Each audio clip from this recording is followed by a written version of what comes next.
I'm coming at you live on tape from Sydney, Ohio. And today we're talking about the first openly gay wrestler in wrestling history, Patterson. This man was a legend. He was a booker. He was a producer. He was a creative consultant. He held over 30 championships during his career. He did it all, and he did it all his way. And now we're going to sing the song my way. I'm going to get my keyboard out. I'm kidding. We're not singing the song my way because I don't know the lyrics. And I don't know the melody. So we just make up the melody and we just make up the lyrics as we went along. He was born Pierre Clement in Montreal, Canada, to a French-speaking family who was dirt poor. So they could not help him out in life. He started training as a wrestler at 14. He was an altar boy as a child and initially thought about going into priesthood, but was talked out of that because he was told he was too adventurous.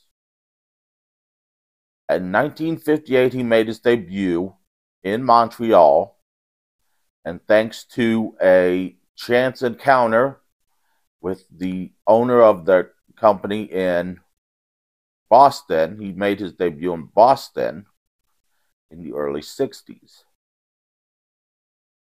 despite speaking no English. This is where he would meet his partner, who he was together with for over 40 years, Louis Dondero. Now, he would meet eventually Mad Dog Vachon, who invited him to come to Pacific Northwest Wrestling in Oregon. In Pacific Northwest Wrestling, they knew he was gay because it was the worst kept secret in wrestling. So they made him into Pretty Boy Pat Patterson, who wore lipstick, wore a beret, wore sunglasses, smoked out of a cigarette holder, and he was managed by Louis Dondero, and he won several championships. He was a heel character. After that, he went to Big Time Wrestling in San Francisco, where they had him dye his hair blonde and team with Ray Stevens and formed the Blonde Bombers, which, according to Bret Hart, was one of the best tag teams of the 70s. And as the Blonde Bombers in San Francisco, he won NWA Tag Team Championships twice in the 60s, before Ray Stevens eventually turned face and they feuded. And after the feud, Pat Patterson put a mask on and would put weapons under the mask and headbutt his opponents, which would increase the force of the headbutt, and that's how he'd get victories. And eventually, Pat Patterson would turn face. And he won many championships here too. He'd also wrestle for Florida Championship Wrestling.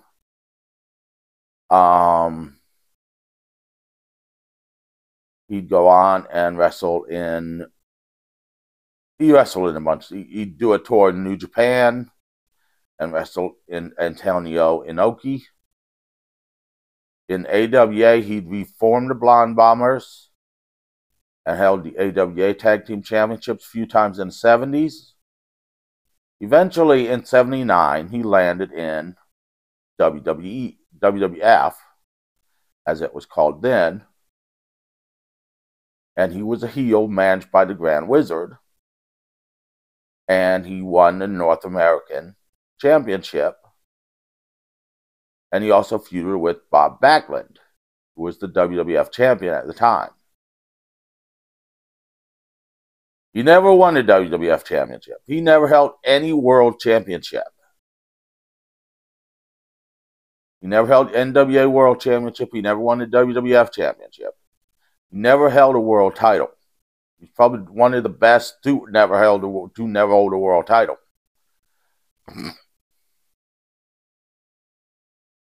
And the story goes that they did a fictional tournament in Rio. They made up this tournament for the South American title, and Pat Patterson won it, and then they merged the titles to make the Intercontinental Championship, which Pat Patterson was the first holder of that. Now, the tournament was fictional.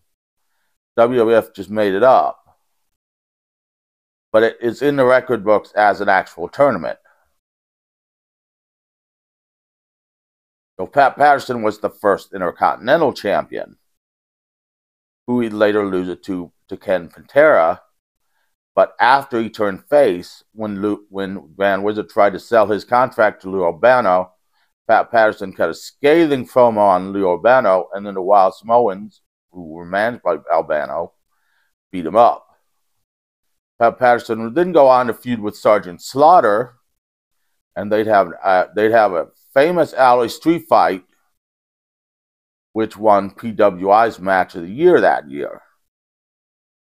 Pat Patterson then transitioned into more of an announcer role, and he called many matches, including the match where Iron Sheik won the WWF Championship and where Hulk Hogan won the WWF Championship for the first time, and where Jimmy Snuka jumped off the cage on the Don Morocco. He was also in a backstage role, booking and producing. He also did an interview segment for the French-speaking audience called Brunch with Pat, or it was called Le Brunch de Pat, because it's French, where he interviewed a guest in English and then mocked them in French.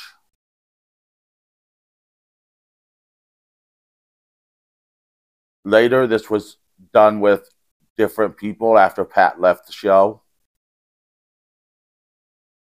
He still wrestled occasionally, but it was not often. He was the referee in the main event of WrestleMania 1 and WrestleMania 11. He came up with the idea for the Royal Rumble, which Vince was originally tentative on, but when pitched with network executives, they loved the idea. And so Pat Patterson was the booker for the first Royal Rumble match. Now, as what we all know him from best is as a stooge during the Attitude Era with Gerald Briscoe, which was where he was more of a comedic character and did Vince McMahon's booking and did Vince McMahon's bidding, including getting beat up by Stone Cold often and being put in matches.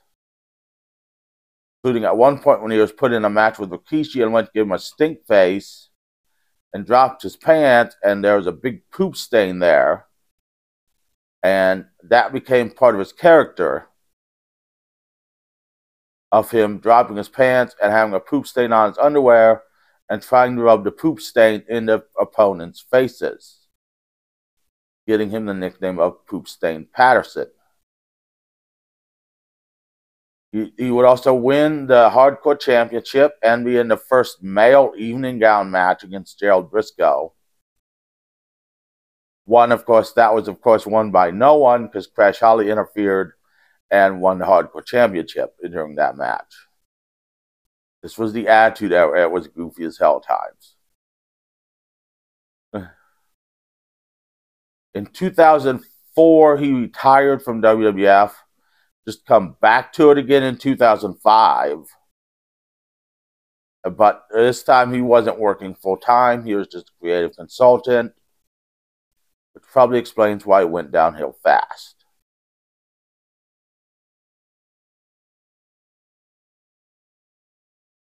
Now, he was with his partner Louis Dondero for over 40 years. They originally got together in the 50s up until Dondero's death in 1998, the night of the King of the Ring in 1998.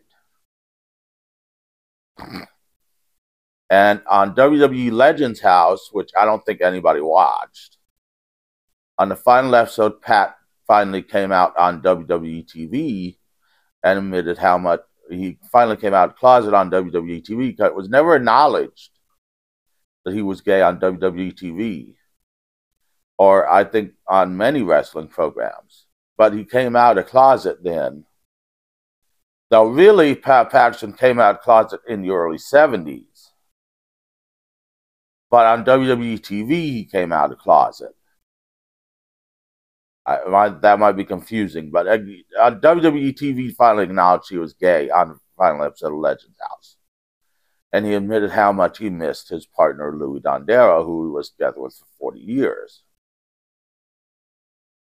But in the 60s, there was the Lavender Scare, which, for those who don't know what this is, it was Joe McCarthy wanted to get rid of gay people because he thought they were like communists. He thought they were ill-fit, and gay was lumped in as a mental disorder, and he thought gay people were like communists. They were ill-fit. They'd spill government secrets. They were just wrong. So the Justice Department went around getting gay people out of government positions and trying to deport gay people, gay immigrants. And Pat Patterson was a gay immigrant. So the Justice Department was looking into deporting him and actually served him deportation papers in 1964. But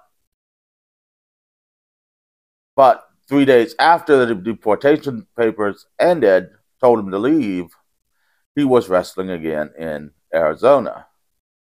So he didn't leave. The thing was, they wanted to deport him, and then when he came back, tried to come back to get a green card, they were going to rule him unfit due to mental disorder, which was going to be homosexuality, but he just didn't leave, and they never mentioned it again. And then he became a citizen in 2002. In 2008, he legally changed his name to Pat Patterson. Now, being gay in the wrestling business is hard. Especially nowadays, it's not as hard. But in the 50s, 60s, 70s, 80s, 90s, it would have been very hard. Especially in the 50s, 60s, 70s, and 80s. Because very much a frat boy locker room thing, culture, and gay people really weren't accepted.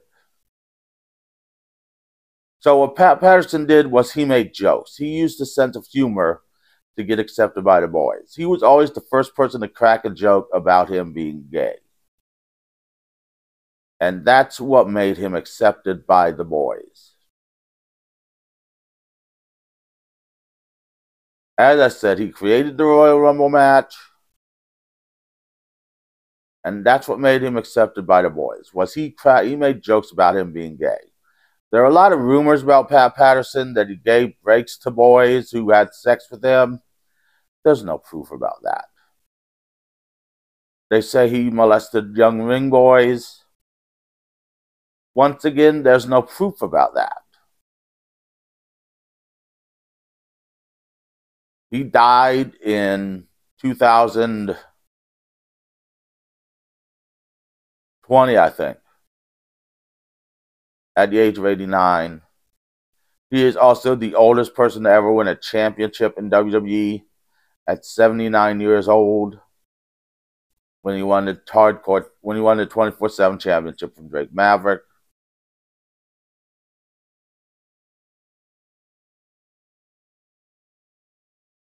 Long live Pat Patterson.